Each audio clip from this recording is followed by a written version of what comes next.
saying that some of the things I'm going to share here today will be different from the way you viewed things before.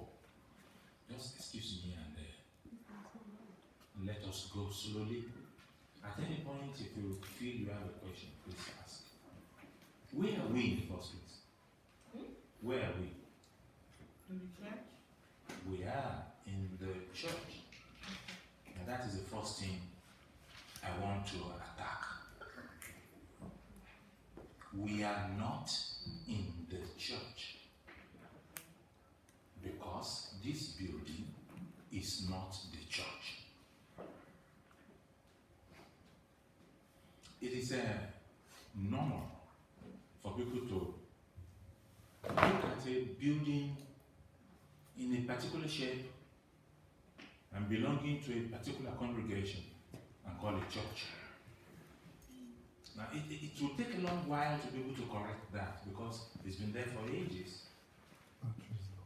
But then, can you believe it that in the first 300 years of the Church of Jesus Christ of Nazareth, there was no building called church. They didn't have a building of their own in the first 300 years of the Church of Jesus. More than 300 years perhaps, until the church became legal during the time of Constantine, the Roman emperor. They had no building. So what my sister just said now, that we are in the church, Peter wouldn't say that. John wouldn't say that. Paul the apostle would not have said that. He would rather think that we, those of us in here, are the church. Because, listen, for you to have a clear understanding of it, if we move from here now, and people come in here to smoke Indian hemp, to have a party, boogie in this place, would this place still be holy? So there's no holiness in the building. We are the holiness in the building. And when we leave, we take the holiness with us. The chairs are made in a particular form that says church. The building is in a particular form that says church. And the name of the place is also called church, but the building can never be a church. I hope I'm pushing the first truth across to you, that the building is not church. The building is not church. So we are not in church. But we are what? We are the church. We are the church. Let me try and show you a scripture that may agree with that one, so that we may not have any problem with it. Open to Colossians chapter 4, verse 15. Colossians chapter 4, verse 15. As the Apostle Paul was concluding his letter to the people in Colossae, he said, "Greet the brethren who are in Laodicea, and Nymphas, and the church that is in his house." The church that is where? In his house. In his house. So he didn't call the house the church, but he called the people meeting in his house the what? The church. So the people, the church happens to be people. What kind of people? What kind of people do we call the church? The original Greek word is ecclesia. I know you must have heard that before. Ecclesia. And the ecclesia was not a particularly religious word. It was a common word then for a gathering. When the king called people together, when the emperor wanted to see the people, they call it the ecclesia. Now it is the ecclesia in so-so place. So if the gathering meets in the Liberty Stadium, Nigeria, we'll call it what? The ecclesia that met where? In Liberty. The ecclesia meets in a place. So the first name that the Church of Christ must have been given is Yeshua, ecclesia. The gathering of people who gathered unto who? Yeshua. Who is Yeshua? Jesus. Yeshua, ecclesia. Wherever they meet, they are the ecclesia, the church. That is when we now say, the ecclesia that met where? That met in the Liberty Stadium, that met in Brother Lake's house, that met in Veye's house. Wherever the ecclesia is meeting, is not the church, but the ecclesia itself that is meeting there is the church. That is why the Apostle Paul can write this in Colossians chapter 4, verse 15. He said we should greet somebody, Nymphas, and the what? And the ecclesia that is what? In his house. Any questions so far? Have we corrected that our first error? Anybody learning something new? Yes. What have you learned? I've learned that the building is not the church. That the We are the building church. is not the church. We are The church. the church. We are the one who gives a name to where we meet. The place does not name us. We name the place by our presence. Let me quickly correct this one too. You know the Bible says, wheresoever 2 or 3 people are gathered in my name, I will be there, Abi. And you like that? How many people like that the Lord is going to be there whenever we meet 2 or 3? Oh, that's sweet. That is fantastic. But this is likely to give us a sense of God is in the place and we are going to meet him. You understand? And so we may think God is in this building, and as we're coming from here and there, we are all coming together to do what? To meet with him. That is wrong. God does not inhabit a place. God inhabits us. Do you know Jesus said, if you abide in me, and my words do what? Abide in you. And when you guys started to speak in tongues, you said what? That you have received the baptism of the Holy Spirit. If you have received the baptism of the Holy Spirit, where does the Holy Spirit reside? This building, I say to you, it might have been built 18th century, 17th century, whatever. It can never receive the baptism of the Holy Spirit. Only human beings can receive the baptism of the Holy Spirit, which means the Holy Spirit starts to indwell the person. Anybody heard this building speak in tongues before? You've never heard it speak in tongues. Any one of us here speak in tongues? So we have something the building can never have. We have the Spirit of God dwelling in us, and he does not dwell in buildings. No. So this, our thought that we are going to the building to meet with the Lord is not right. If we are not here, the Lord won't be here. Are you getting it? Yes.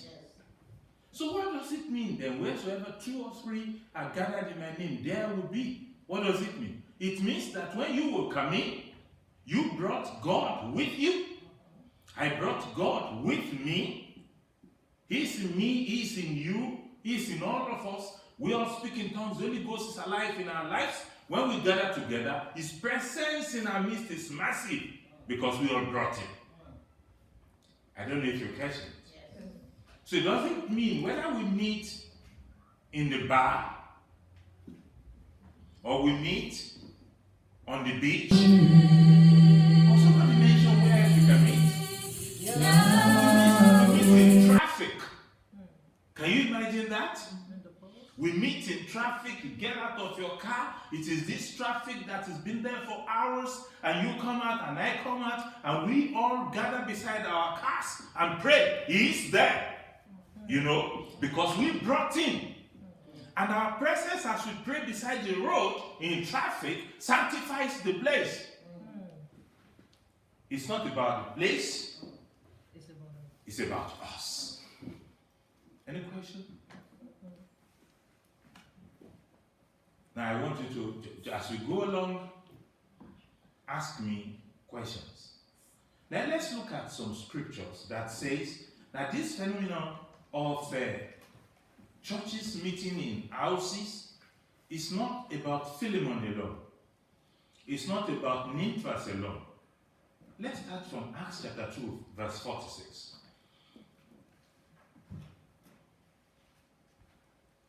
I want somebody to read Acts 2:46. Let's be fast with the scripture. Somebody Acts 12:12. And somebody Acts 12:1 to 3.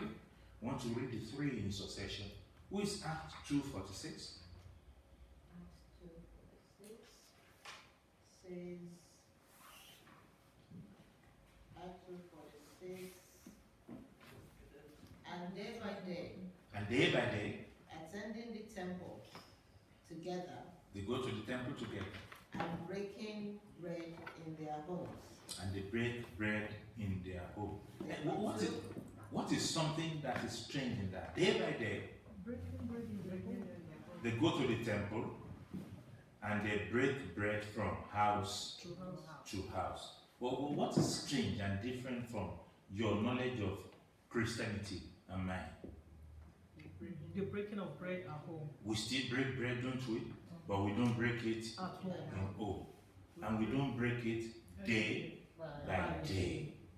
Do you also realize there's something we are missing? Every time I've given a teaching along this time, people miss that third one. They were not limited to Sunday. Did you see that? Read it again, my sister. You will see it is not a Sunday thing. And day by day, attending the temple together. They go to the temple together. And breaking bread in their homes. When they go to the temple, later on the scripture will say they are taught the apostles' doctrine. Then after being taught the apostles' doctrine, they all scatter to their homes. And they do what? They break bread there from day to day. Their fellowship was not Sunday limited. It was not Sunday limited. Now, in a good church, you may have some people have Bible study on Tuesday, prayer meeting on Wednesday, and what else? Sunday service on Sunday, and the other groups meet on Thursday. That's a lot of activities, taking people away from their jobs. But with these guys here, they don't have Bible studies on Tuesday or anything. Bible study was whenever they meet. In their little groups, the Bible is the center and Christ is the center. So you will notice a few things will be different. They don't have a worship leader. They don't have prayer leader. They do not have the organogram that we have in church. It was a simple meeting of people from house to house, sharing the essence of the Christianity and what they know. Let me tell you a few deficits they must have had. These guys had no Bible. They had no Bible. And then those who led those house groups were not trained like we are trying to train the folks here. They didn't have any training. Actually, can I tell you the other part of it? Many of them were not educated. The first set of people that responded to the message of Christ were not educated. So they didn't have Bibles, they didn't have buildings, they were not educated.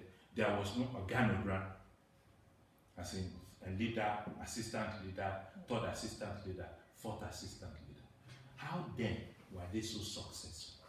And we need to question, we will be looking at some other scriptures there. How come they were so successful? Why? Let's question their success. Were they successful? Yes. In the first 200 years of the Church of Christ, the whole of the then known world heard about Christianity. And actually, by the time of Constantine, they were a force that the Roman emperor cannot ignore. Yet, uneducated, no building, actually illegal, they had success. Number two, they saw more miracles. They saw things that we are praying will happen. Why were they so successful? Where did their success come from? We'll be looking at that a bit closely. We'll be looking at that a bit closely. We'll be looking at the advantage of the house church over the common church. But before we look at the advantages of the house church, can somebody tell me some things you see missing in the church, the way we do it today? Do you have anything to say against the Church of Christ, the way we practice it today? Anybody? Or do you think you like things the way they are? Anybody like things the way they are? No. Now you will need to help me. If you don't like things the way they are, I mean, there are many churches in Nigeria, many churches all over the world. Churches have been there for a long time, congregations everywhere.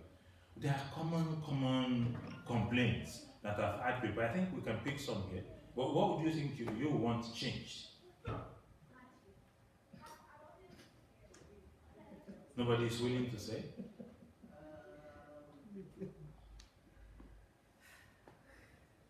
Rules, legality. Yeah, in some churches we have a lot of legality. Rules. Okay. Okay, they didn't have that. Anything else? Unity. Oh, yeah. They met they meet in their homes every day and they break bread. Mm-hmm. We don't do it. Are you asking what difference is there? No, we are all members of congregations. Yes? Yes. Now, as I've been telling you about the little we've spoken so far, when you look at the Church of Christ, the way we practice now, what are the criticisms you have of our modern present? Somebody said unity. There is not enough unity, Abi. Mm-hmm. I will agree to that. You said we do not have enough opportunity to break bread. Abi, some churches do it once in a month. Some churches do it. I don't think there's any church that does it every Sunday. No, once in a month. It's once in a month. Mm-hmm. And some have forgotten about it also totally. Are you with me? You will hear things like people don't visit each other more. Are you hearing that? So people feel lonely in churches. Have you heard of gossiping and all of these divisive things that happen in church? We can go on and on and on and on about the people-to-people problems which were solved by the smallness of their group and their rapid growth. I've mentioned two things. And the two works together. All of the problems we can mention here were solved by what? The smallness of their grouping and what? And their rapid spiritual growth. Now, I put it to you that they were able to have rapid spiritual growth because they were small in number. It was not so easy for somebody to hide. They were not producing bench warmers. Almost everything we do in church, they do in the house group, and since they are not many, everybody has a job. This is pointing to the fact also that ministries develop faster. Ministries does what? Develop faster. But I've not told you some things. Running a church was not as costly. That's practical. So they didn't have to take all of the offerings we are having to take. And they didn't have to use all of the gimmicks the church is using to make money. Money was not so important to them because running church was not so costly. Now here, let me say something for the pastor. He has to take all of the offerings. How else will he pay for the building? Here in the West, how will he heat the building up? How could he do that? How could he do all the many things he has to do with money? Unless the people give. And since the people won't give too voluntarily, he has to use all stars. For some whose minds are corrupt, they have to corrupt scriptures to ensure that people give. Because they do indeed need the money. But here, in the church we're talking about, money was not that important. What money does now, love did then. Folks open their houses up, individuals come into it, and iron sharpened iron. Ministries were developed, ministrations were received. We've done it before, maybe not as we should do it. A lot of people get healing in house churches who will not get it in church on Sunday. In the house church, there's something we're missing. I'm actually trying to rush it up, so because I want to respond to your question, if there are any, we have lost spontaneity the way we do church now. You all know that when you come into church, what happens? Somebody will pray, and then the choir will sing, and then there will be announcement, and then somebody will preach, and when he finishes preaching, everybody goes home. Now, who gave us that order? Who says that is the way it should be done? But since it is the way it has been done over the years, even if you skip anything, somebody in the congregation will tell you, we are forgetting so. For as it was in the beginning, is now, and ever shall be, what without end. Amen. But in the house church, since it's Leke and I and his wife, and we know each other, we don't need to wait on any kind of protocol or procedure. We get there, and the first thing we feel like doing is praying for somebody who has a headache. What do? We go ahead and we pray. The Holy Ghost, using our spontaneity, the unity, the love we feel for each other, begin to move in our midst. The scriptures are not opened yet, and the Holy Spirit is at work. See, the way we have organized it, when we're in a place where we can only spend 2 hours, we're willing to tell the Holy Ghost to stop working. Because at 2 hours, everybody's got to go home. He cannot, therefore, do what he wants to do. He has to do what we want him to do by our program. And when you put him in such a place, he leaves. Do you now know why we don't have his manifestation too much in church? Are we together? Am I saying we should go back to the house church system? Yes, I'm saying that. But am I saying we should neglect our gathering? No. I'm saying our gathering should not negate the house group.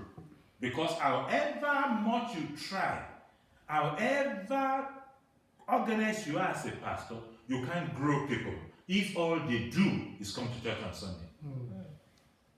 Can you have numbers? Yes. But can you have Christians? I doubt. Are we together? Any question? I don't want to be the only one talking, because your questions will tell me how much you understand what we say. Yes? I said we should continue because we need to learn more before we ask questions.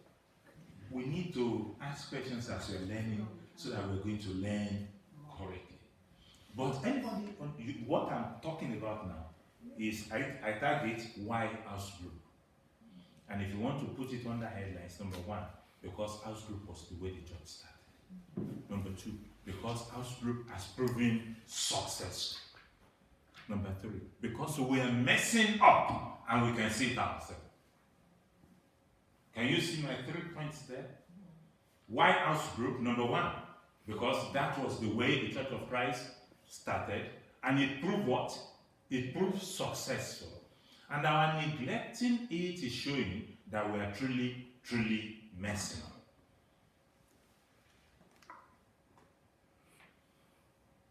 Let me talk about house group and evangelism.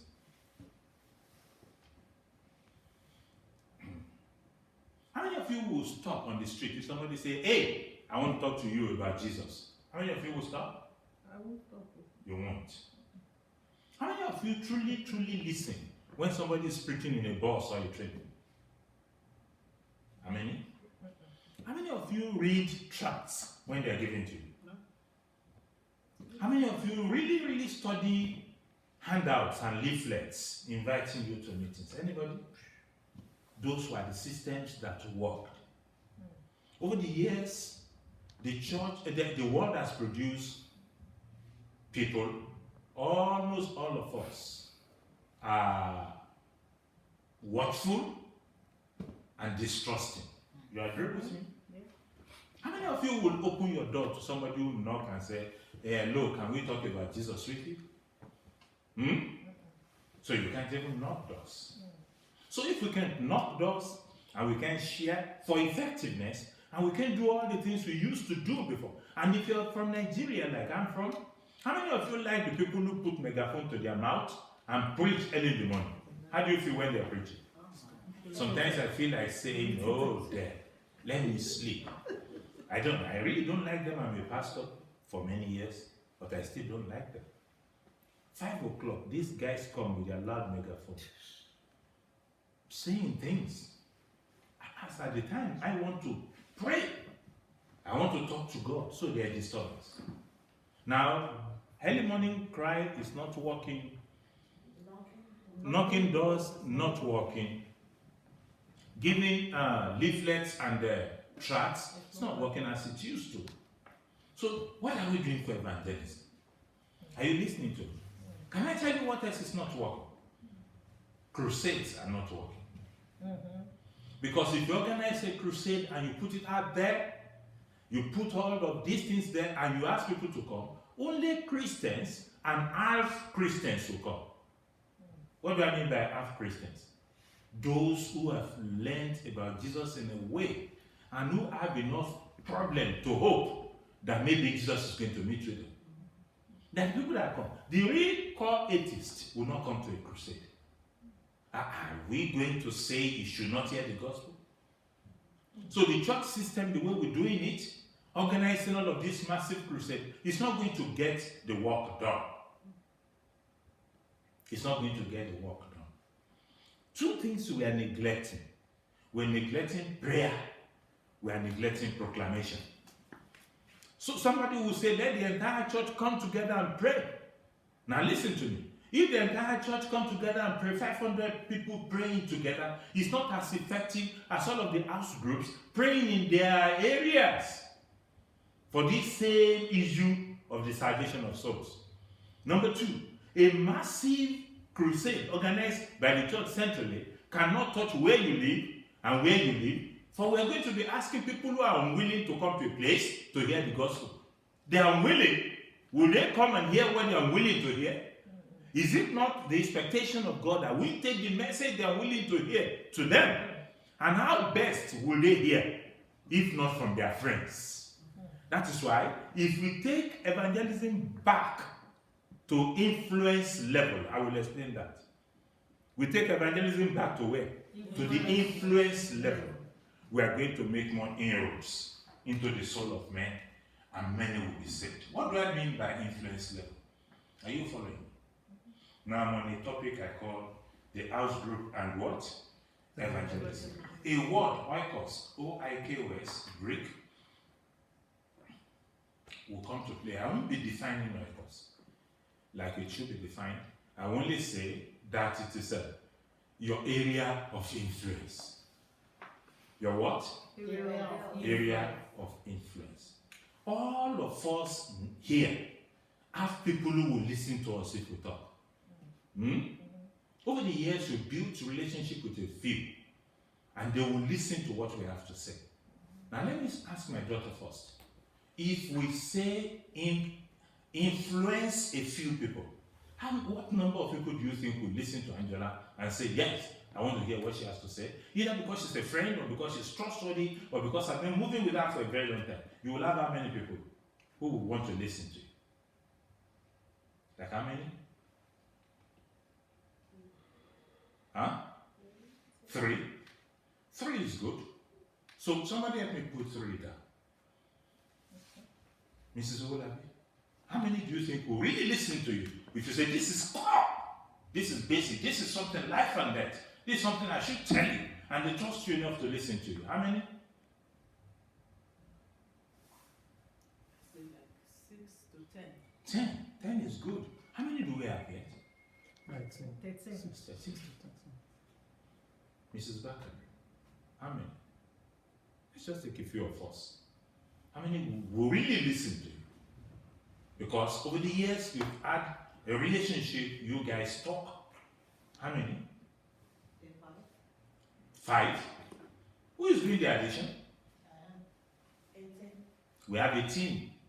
Brandeke, how many will truly listen to you? I'll take just about 7 of us and then we go. Yeah. That's about 10. 10. 10. How many? More than that. My new daughter? Like 5. 5. The pastor's wife? How many? Who will truly listen to you? Maybe you've been good to them before. There are people who hold you in high repute. And when you talk, they listen. How many? 5. And you, my sis? How many, ma? 2. 2. 2 is part of it. Yeah, 2 is good. And finally, the last person I'm calling, how many? 5. 5. How many do we have? 45. We have 45. Now, what you have not calculated is if we affect our oikos, well, our oikos as their oikos. Are you getting me? Mm-hmm. By affecting our oikos, sharing with the people that are close to us, who will listen to us, we have 45. Now, how many people do you think the 45 will be able to influence? Another 45. And the conservative is 1-1. Let's say 1 more. That's 90. Here we're what? 9. We're 90. Now you don't influence your oikos by saying come to my church. You influence them by selling what you have. You have the life you have lived with them that they know, and that is your testimony. Hey, now I don't know if you understand what I'm trying to say. That's your testimony. It will do 2 things. You are already the testimony they will respond to. Number 2, it will also ensure that you are clean. Because the more you impact your oikos, the more you have a testimony to live for. Why are we having the kind of people we're having in church? Because they can live a life in church and they can live another in their neighborhood. They are Jekyll and they become Mr. Hyde. They are two-faced Idibia. One face for church, the other face for the neighborhood.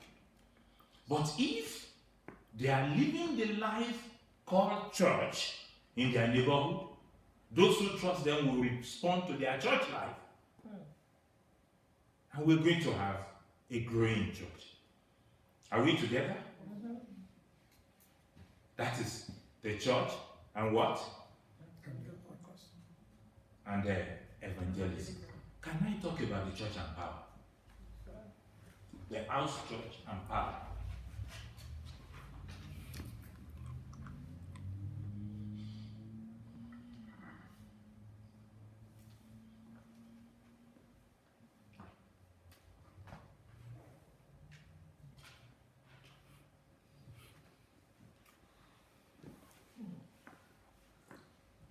How many of us have laid hands on the sick before and they became whole?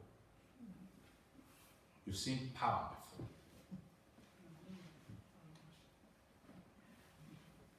How many of us have seen 10 people healed in your ministry?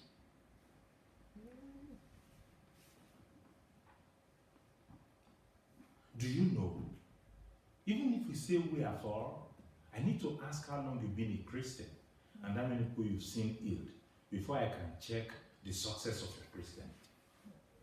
Because it is not something that should flow occasionally. It is something that should flow regularly. The power of the early church was that they were having miracles in the marketplace. And that's another topic. I don't know if we'll be able to go into it. They were having what? Miracles in the marketplace. They were not bringing the sick to the apostles alone, because they were scattered. And wherever they were scattered to, they themselves were doing miracles. Because the promise is that this sign will follow them that believe, not those that are ordained. Or did your Bible say these signs will follow them that are ordained? Them that do what? So how many people here believe? If you do, please raise your hand. It's looking like all of us do. So all of us should have what following us? Signs. Signs should follow us. Now wait. Angela, come. Let me show you the word follow. You are my daughter. You are my guinea pig. Come. I want to show you the meaning of the word follow. To follow. Did the Bible not say this sign shall do what? Follow them that believe. So here she is. You know your name now, my baby? You are signs. Huh? She's what? Sign. What does sign do? Follow. It follows. So let's show them follow. Move back. Sign do what? Follow. Sign follow. So as I move, what will she do? She's moving. Is she doing that? Yes. Follow. Which means she's doing what? Following. She's following me. But what can she do when I just stand? Go back. She's going to Step stand. back. She's just going to stand. Because she can't follow an object that is stationary. In the church, we have people who are stationary asking for signs to follow. So if I now say to her, I won't tell her what to say. If I'm standing here, see, my body is almost touching her, and I'm saying, follow me. What will she say? Move! Is that not what you feel like saying? If I stand here and say, Angela, follow me now. Come on, follow me. Come on, move. She will say what? Come on, move. For if you move, what will I do? I'll follow. But since you don't move, I can't follow. You are all in churches sitting down stationary. So signs can't follow. Maybe sit there.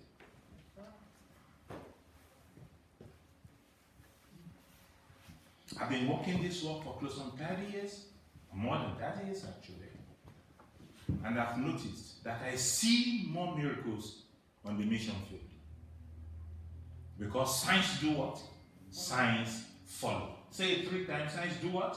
Signs follow. Let's say it again. Signs follow. Let's say it one more time. Signs. Signs follow. They only follow. So if we're not moving, a static church, therefore, will have to dwell on rhetorics. It will be of good English and oratory. A lot of words and no power. The church that you see power is a moving church. And movement is not about organizing programs, it's about impacting community.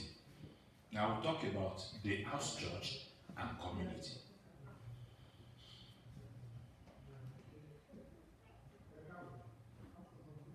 Are we there? So after house church and community, I take a break to answer your questions, and you must have questions. When I point to you, you must ask the question to show that you've been listening to me. So we say we are a church impacting community. Are we truly impacting community? Are we affecting community? In Nigeria, where I come from, we have too many churches per street. The more the churches, the more the criminals. It's amazing. You know, I had this it made me sad. One of the biggest churches in Nigeria, where thousands of people gather once in a month to pray. They gave it a good name. A thief stole a phone in one of the meetings. And when the phone was called, the thief picked it up. He stole it just a few minutes, so he was still on the grounds. He said, my phone is with you. And he said, what kind of phone? It's not even a good phone. That's what he said. He didn't fall down and die for stealing in the presence of God. Somebody lied in the Bible. What happened to them? Yeah. Are we going to say God is merciful? Or shall we say God was not present? Or we have to pick one. Was it just the mercy of God that stopped the person from stealing in such a place and being able to take the phone away? Nothing happened to him. We didn't see the phone until now. Or is it that God was not present? I mean, I can't answer it, but I want to think about it. We're having a lot of church activities, but we are not having any societal impact. Not at all. People's lives are not changing. I was talking to my pastor as we were coming here. I said to him that one of the greatest heresy that I've seen in ministry so far is a woman who asked me to come and pray that the Lord will give her a baby and she's not married. Now, that shocked me. I can't understand how somebody is thinking. You're not married, you are living with a man who is not your husband, and you're not coming to a pastor, say, pray that the Lord will bless me with a child. You know why?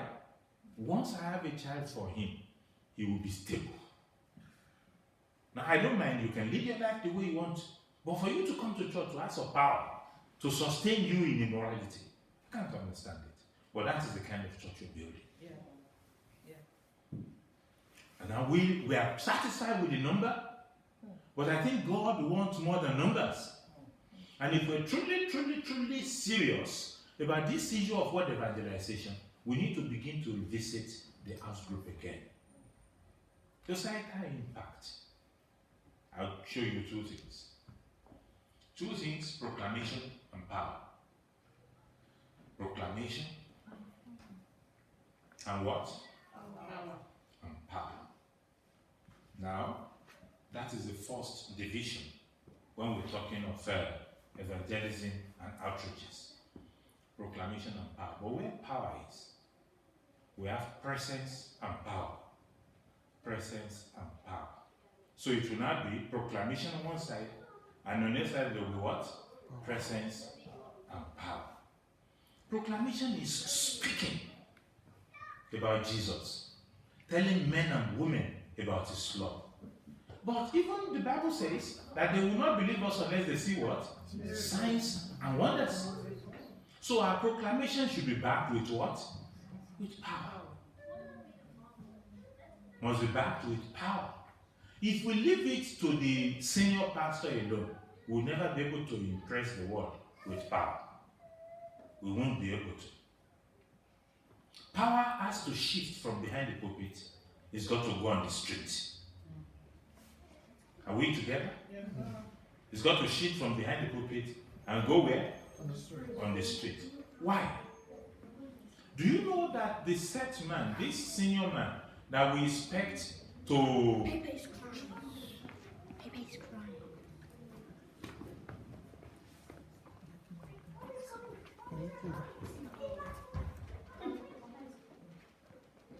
This man, the senior pastor that we expect to do all this powerful thing, is human, isn't he? Do you know that's why many pastors are dropping dead today?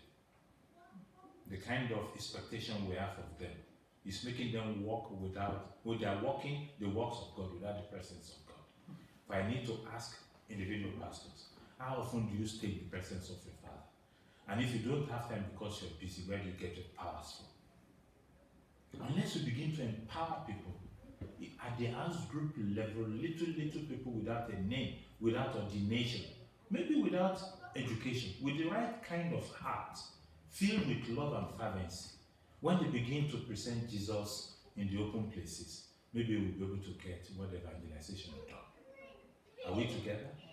Did I say power and presence? Presence too. Jesus did power. Can I show you? He did power. You know it. He raised the dead, didn't he? Lazarus. But then he did presence too. What is presence? He took care of the physical need of people. He fed 5,000. So the efficacy of Jesus' own gospel was he proclaimed himself as the Son of God and the Messiah of mankind. And to show that it is true, what did he do? He showed forth power. And then on the area of presence too, he gave them food. These three things the church must be able to do. Must be able to proclaim, we must be able to show for power, and we must be able to give presence. You know what we're doing? We are proclaiming inside the church, not on the streets. Are you getting it? Number two, we are skipping over power to do presence.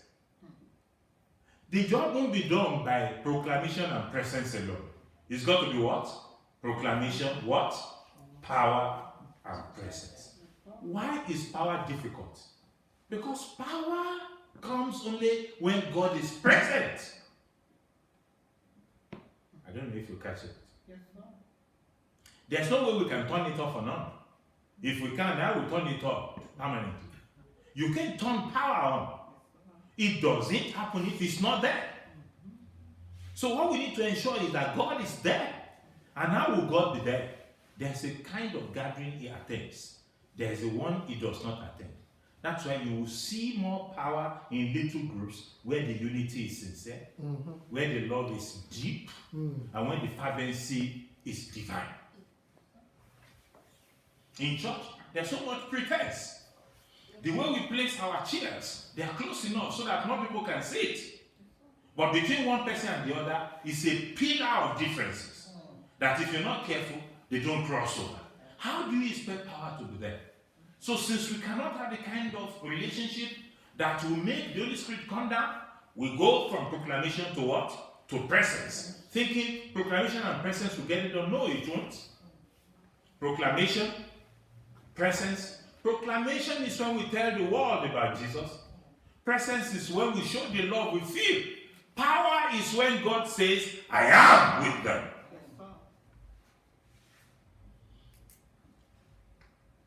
Are we together?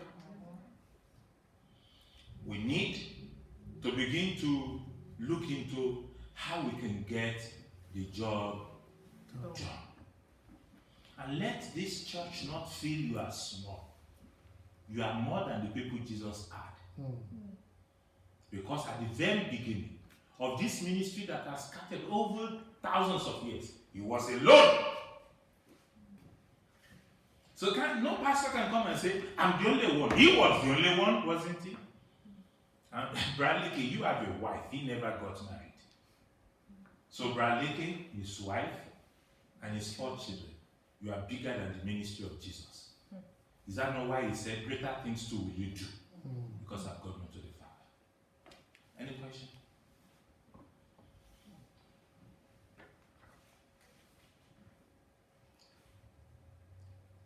Because I'm going to what shall we do? But before we go to what shall we do?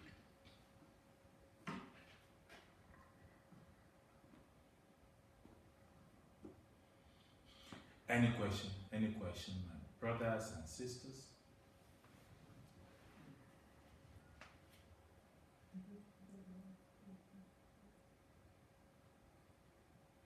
If you don't ask questions, I'll give the microphone to you so you start continuing the teaching from where I stopped. Because you're not asking questions to me, you know it. It's not that we don't have questions, but you know, when you're hearing things you've not had for your whole life, and it's like you still, processing it. Maybe after we process it, we'll be able to ask questions. Thank you, my sister. But listen, the fact that we have done it wrong for long enough does not mean we should not start to do it right. Let's look around. Are we making a mark? Does the church look successful to you? No. We have one of our daughters here. Let her tell you the truth. They don't want to follow us to church. We force them here. And for them to be able to survive, they bring their phones along. So that when we're talking our tiku, they are playing with the phone. Occasionally we get a few of them who wants to tag along, but they really can't understand it. If God is as powerful as to say, Daddy, where's the power? Somewhere in them they are questioning. And we can shout all we can. We can say, you gotta come, you gotta come. I was so shocked when the pastor's daughter said to me in my office, I asked her a direct question, are you born again, baby? He said, no, but my daddy would die to hear what I've just told me. Huh.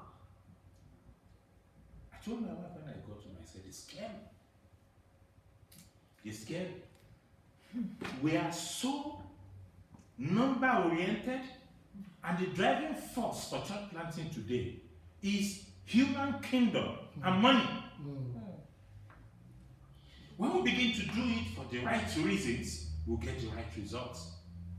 So that's why I said when I started that the things, and I'm not sharing the things that can really shock you yet. When we get to where we can really talk about the Church of Christ, you get to hear things that will make you wonder why the church is like it is. It's been many years of error producing what we are now. And we need to put it straight. And one of the things we need to put straight is the power of the home. Say that with me. Power of the home. Do you know that house churches in the first 300 years of the life of the church was not centrally started in Jerusalem? Individuals just decide, my home is a church.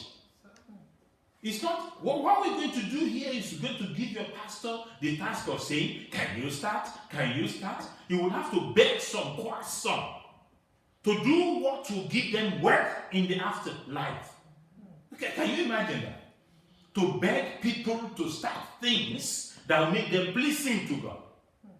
Nobody told them to do it. They did it because they couldn't do anything else. Where they were, they knew they were the light. They knew they were salt. And they wanted to impact the environment. And that's why they started all these house churches in the environment. So say, I don't know if you would. You will have to beg them. We are the stage where you beg people. So say, you please. I started begging.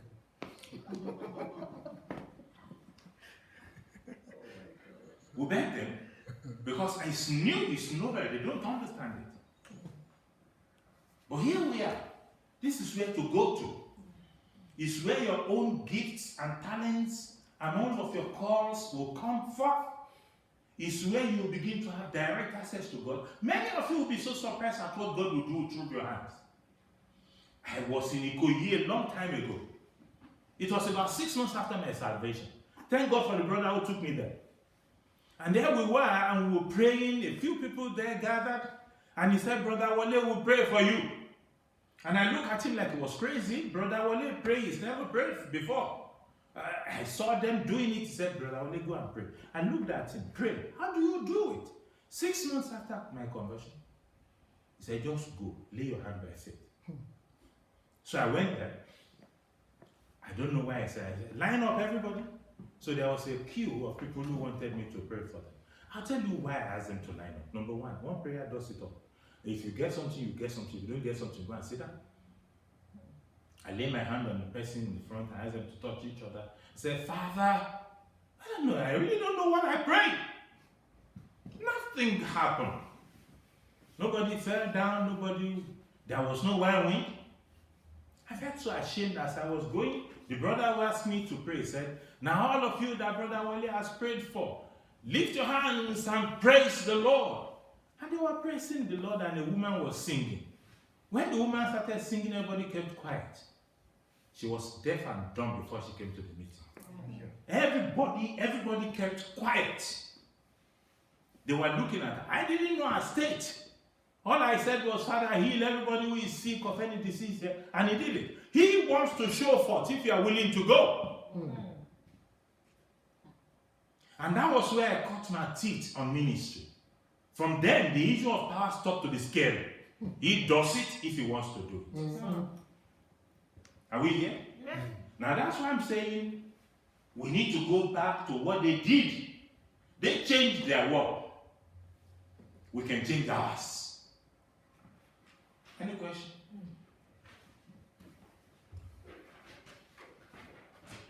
Yes. I think the environment and the advancements within technology and things that is happening in our environment is killing us. I don't know how we can, use, because in those days what we had question is, how do we, use this technology that's affecting our kids, us too, and the environment in the favor of what the old church used to be? How do we do it? It's so hard. The laws, the legal aspect of it, the environment we find ourselves, it's I understand the it's answer. just like this now, like. Yes, how do I we understand do it. And I don't have the answer, but I'll tell you this. They had a more difficult situation. We are not going to be killed if they find us holding Christian meetings. They usually were killed for holding that meeting, and yet they made success. Now, my answer to it is God has an answer for the willing. Say that with me. God has an answer for the willing. That's the truth. Whatever you're willing to do, whatever you can think through in your head, and you are willing to take, see. Will you obey Joshua? Will you? If you are one of the ark carriers, and this is River Jordan, deep River Jordan, at its fullest, and Joshua comes to say, okay, when I blow the trumpet, you put your feet in the River Jordan and walk. Will you obey?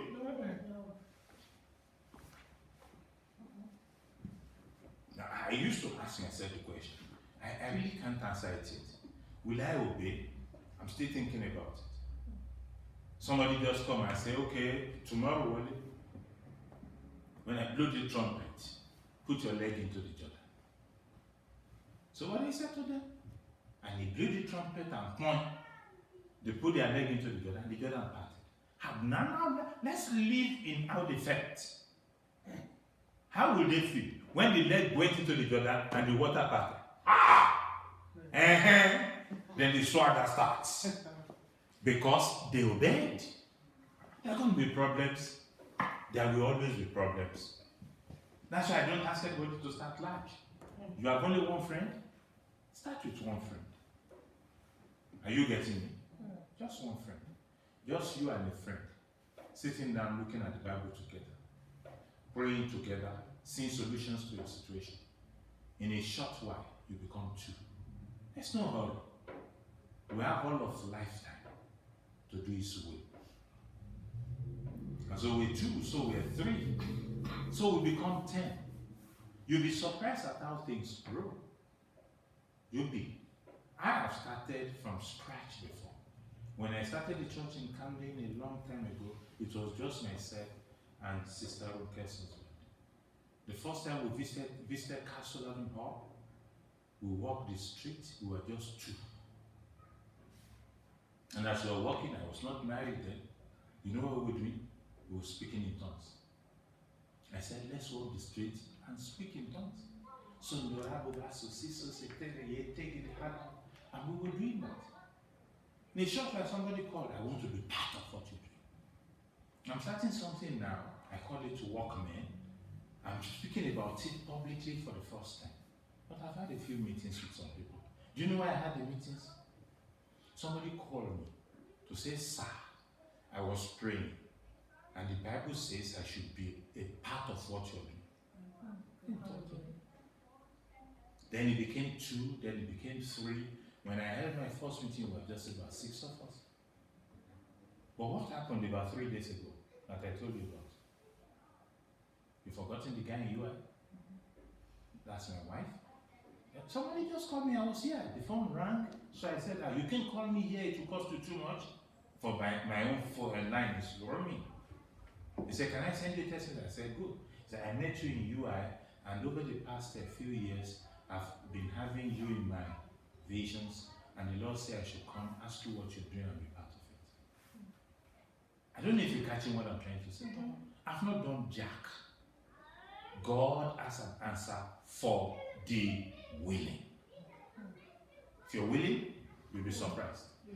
Now I posted, you know the word in 5? I posted word in 5, somebody said, Brother Wole, what can I do to ensure that you don't stop this thing? I said, the only thing is paying the cameraman and things. He said, can you get the kind of camera you want? I'll buy you so you won't have to rent again. So I told him we're not at that stage yet. Otherwise I would have gotten the camera. So he said, okay, if you think you're not at that stage yet, whenever you need to rent, I want to pay. Just because he saw it. If I didn't do it, put my feet into that Jordan, I wouldn't know it would part. Are you listening to me? Start. And you will have stories that are better than the stories I've told you. Yes, sir. What's the qualification to somebody that to start an house group? The qualification we must talk about, for it is part of what we should talk about here. Not everybody can start a house group. I would like to say anybody can, but not everybody can. Listen, they didn't have house group and leaders training. No. They didn't have a Bible. They didn't have anything. But they have something we may not have. They have passion for Jesus. What? Passion for Jesus. Now, just listen. Let me show you something here. I'm looking for a cross. Behind me. Hold on. I'll get you one. I'll get you one. Yes. I'm looking for a cross. Okay. But even if you don't have a cross, you have one? It's the behind. Oh, it's at the back there. Why am I asking for? Why am I asking for a cross? No, we can do without it. It's because over the years, the cross became the symbol of Christianity. Anybody understand that? Do you agree with it? That when you see the cross, you think what? Christian. And it's a good symbol. It's a good symbol.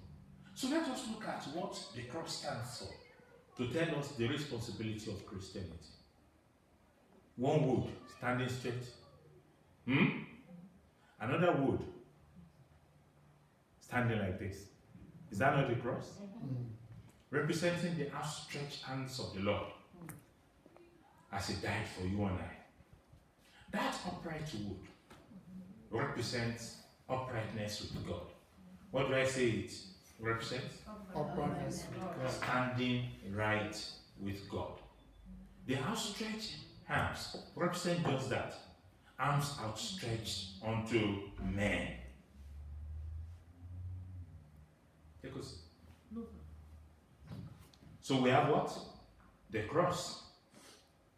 And did the Bible not say carry your cross daily and follow me?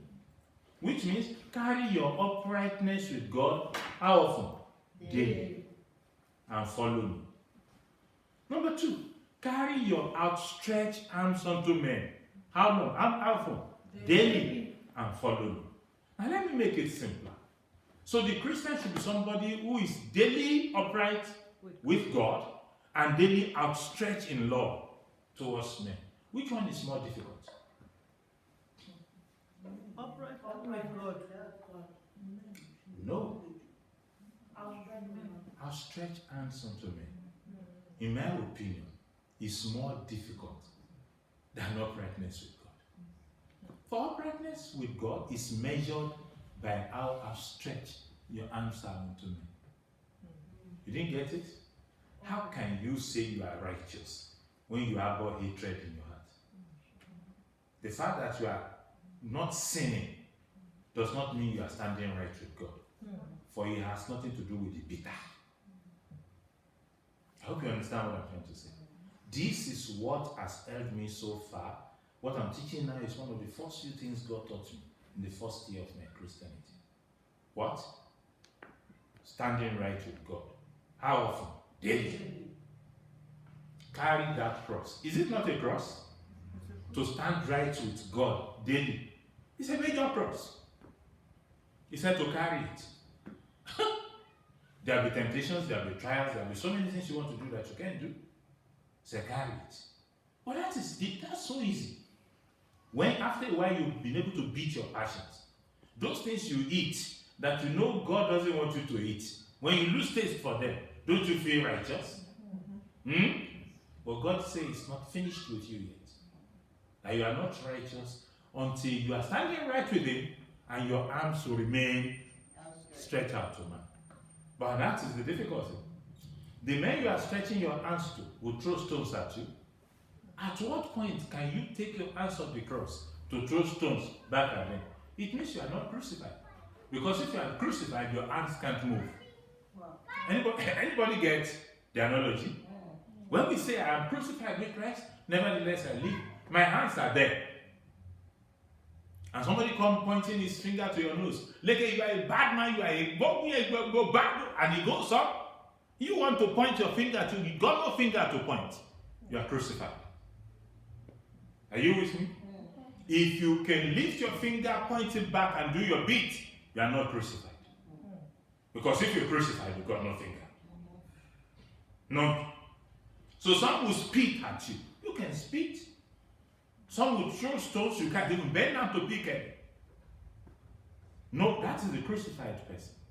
The man who is standing right with God with his hand outstretched unto me. Passionate about Jesus and passionate about his creation. Such a person qualified to be a house group leader. And it is what they have that we don't have. They have that. They are passionate about Jesus. And they love his creation. Are they liberal? No. Are they legalistic? No. But love covereth a multitude of sins. Which means they can recognize that so-so person is a sinner, but they still love him redemptively, knowing that beyond the sin is a human being that will make the heart of God happy. Did you get that part of it? It's not as if we know a sinner when we see one. A lady who is sleeping around is not right with God, is that so? But as a house group leader, I love her what? Redemptively. I know that when the work is fully done on her, she's going to be a stout person in the hands of God. So I stick close. I continue to love until she's fully redeemed. That is a house group leader. Any question? So, with what you just said, as an analogy, so somebody that we know, let's assume the way we are, we don't have many people, and we need to start a house group. And then somebody that is sleeping with men or sinning opens a house for house group.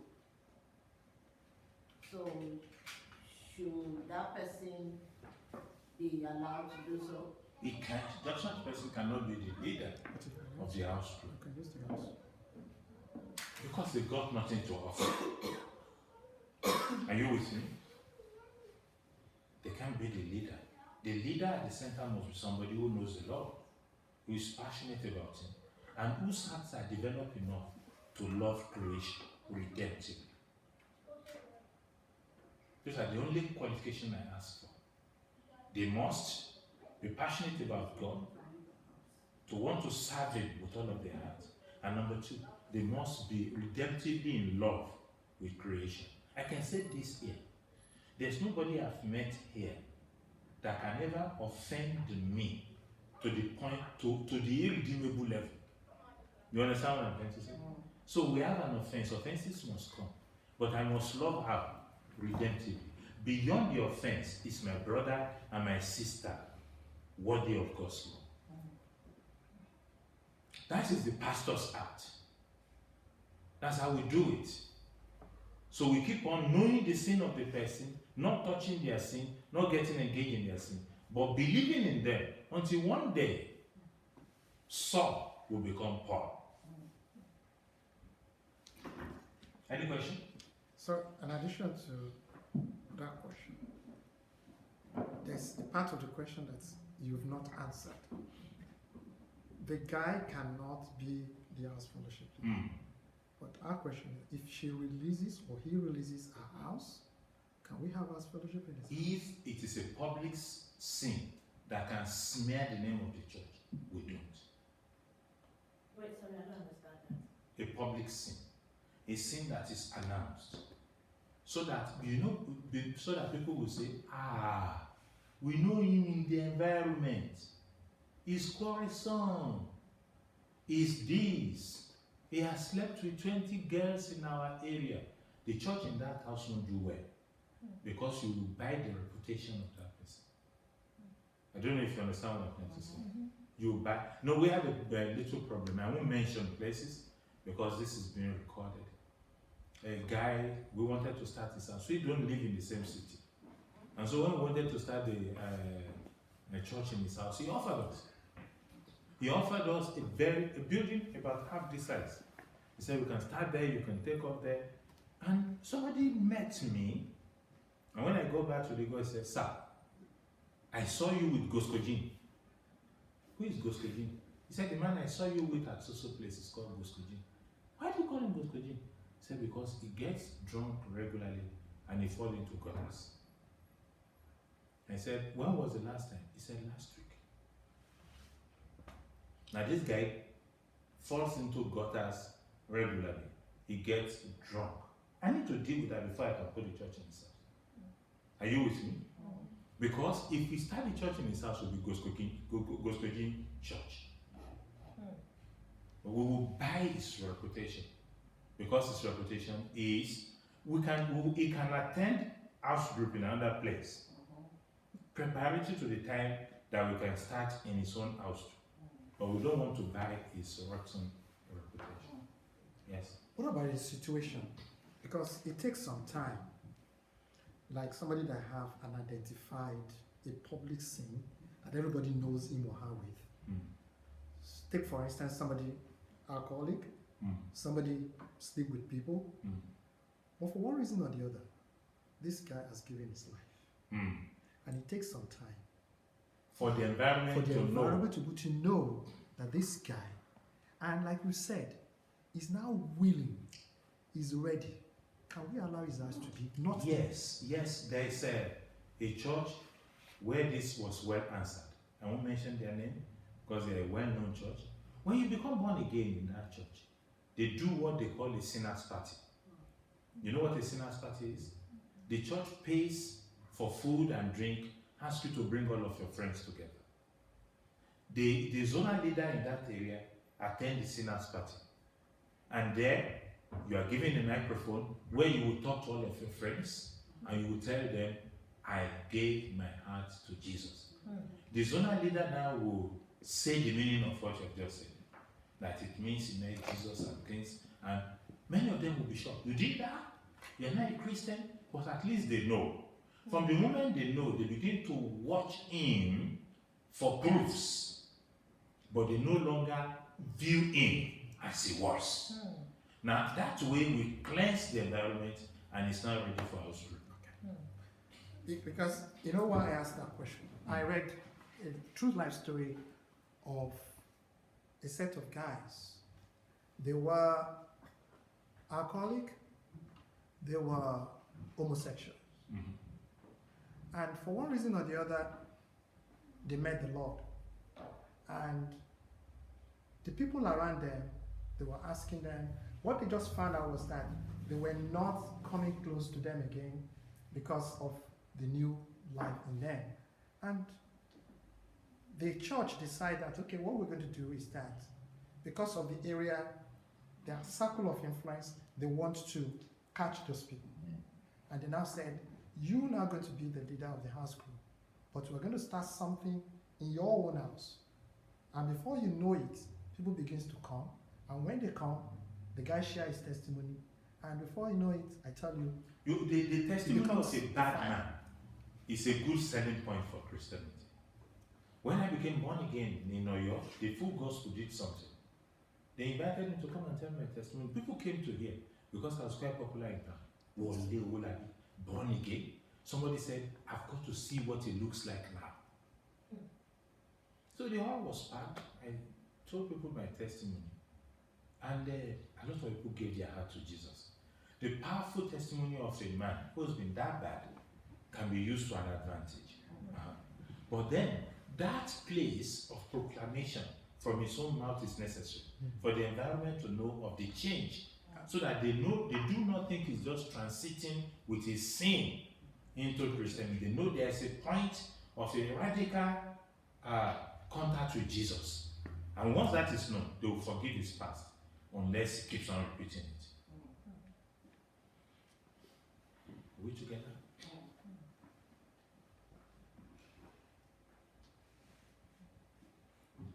In about 6 months of my Christianity, or your people were coming to me for prayers because it was radical, it was life-changing, it was an encounter. People knew who I was and they can see what I became. And so people started coming. I started preaching publicly maybe less than a year after conversion. Started preaching publicly because it was a radical life-changing encounter and the environment knew. So I can talk about it. Any question? Shall we go to the last part? A break. Maybe we take a break. The last part is short. So we can take a break, take coffee, do stuff.